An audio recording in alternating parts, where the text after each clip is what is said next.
Good evening, visitors. Welcome to the Australian War Memorial's last post ceremony. My name is Chris Weidenbach.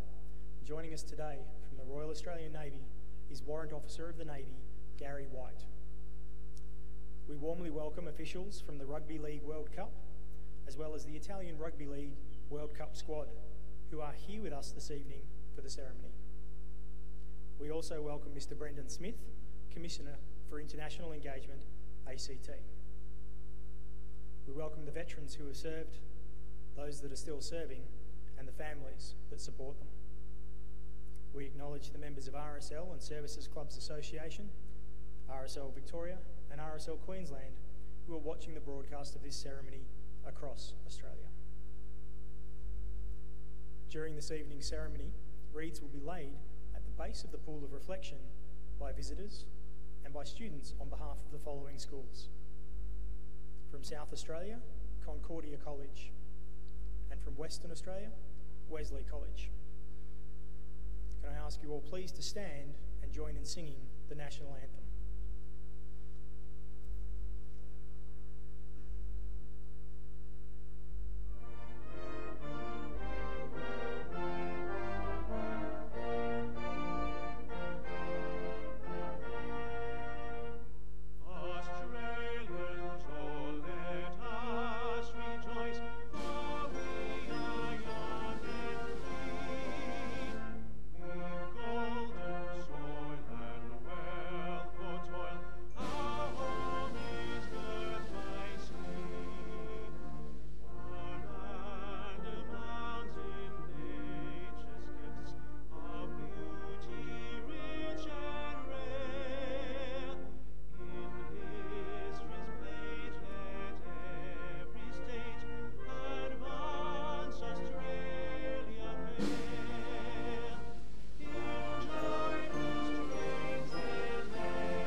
Students, you may be seated.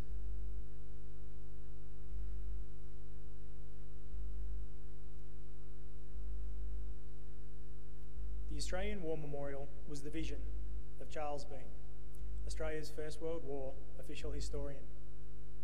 Bean landed with the Australian troops on Gallipoli and stayed with them at the front through to the end of the war. The idea of this national memorial and museum came to him at Pozières, France, in the depths of the bloody fighting of 1916. Bean's idea was that this would be a place where families and friends could mourn loved ones buried in faraway places. It would also be a place that could help all Australians understand what these men and women had endured and what they had done for us. Bean's vision, to which we remain true, is best expressed as inscribed in the entrance to the memorial's galleries. Here is their spirit, in the heart of the land they loved. And here we guard the record which they themselves made. Tonight, we will read the story behind just one of those on the Roll of Honour, which lists the names of more than 102,000 men and women who have given their lives for us in war and on operations for more than a century. But first, we present a lament, Flowers of the Forest. Wreaths or floral tributes will now be laid at the base of the pool of reflection.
Today we remember and pay tribute to Squadron leader John Cecil Holmes.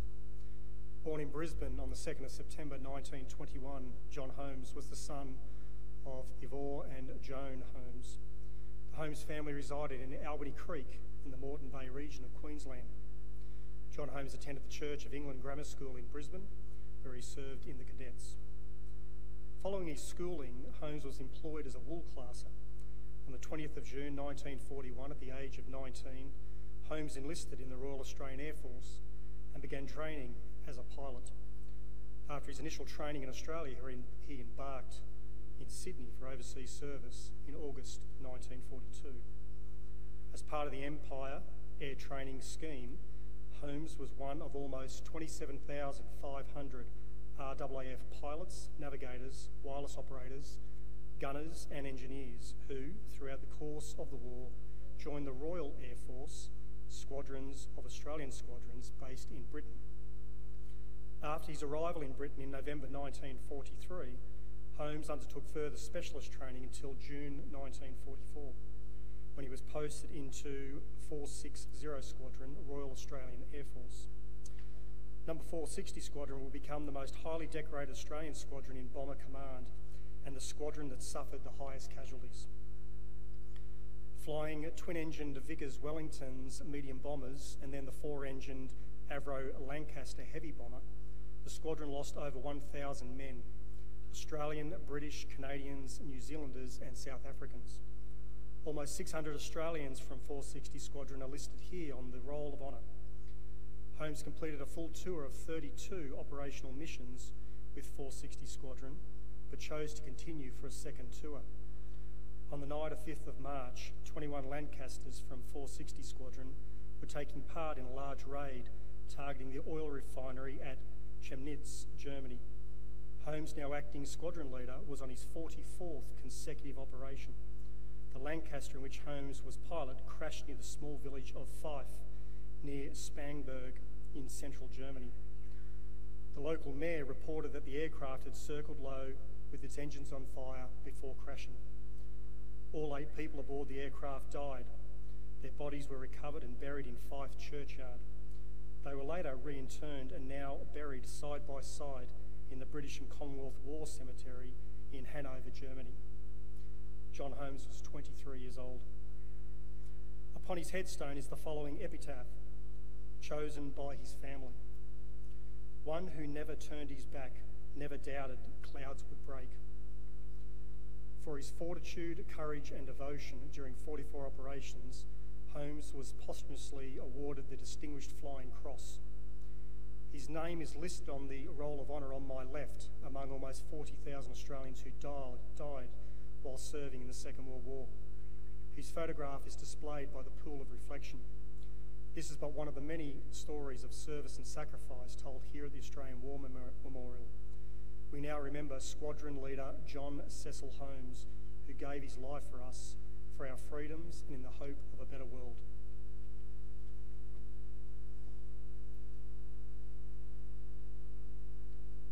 Please stand for the reading of the ode and the sounding of the last post.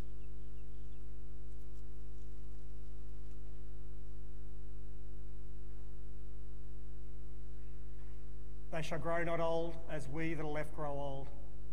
Age shall not weary them, nor the years condemn. At the going down of the sun and in the morning, we will remember them. We will remember them.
lest we forget.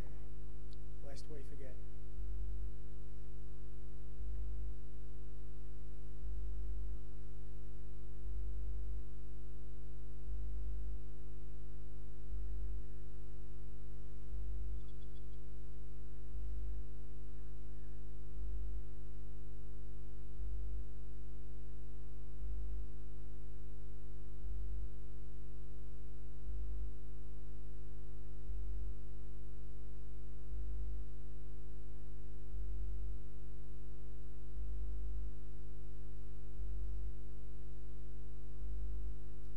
We leave you this evening with the words of the memorial's founder, Charles Bean. Many a man lying out there at Poziere or in the low scrub at Gallipoli with his poor, tired senses barely working through the fever of his brain has thought in his last moments, well, it's over. But in Australia, they will be proud of this. Ladies and gentlemen, girls and boys, that concludes the last post ceremony. Thank you for visiting the Australian War Memorial, and we wish you all a very good evening.